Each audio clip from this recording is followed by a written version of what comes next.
So, we're just back from work and we're just about to go to the Canna Kitchen. It's just opened up in Brighton, or it opens officially on the 1st of December. So we're going a couple of days early, going to check it out, a launch event. It's a cannabis-infused restaurant. It's the first in the UK, so CBD oil pumped into the food, which is really exciting. I've wanted to try CBD oil for a long time, so really excited this. But yeah, let's head on. Let's do this.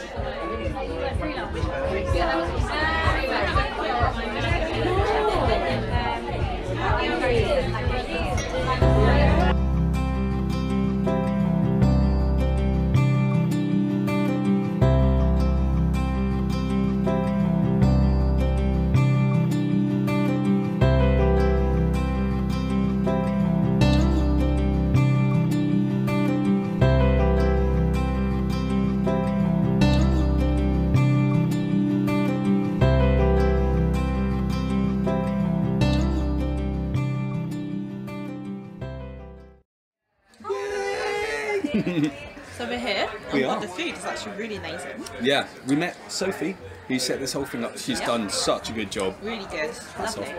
And the place is amazing, like so much, you know, you can buy stuff here, it's just like ridiculous stuff. I mean, like, just even like products. Like, yeah, you might have to buy some after this. Yeah, thank you.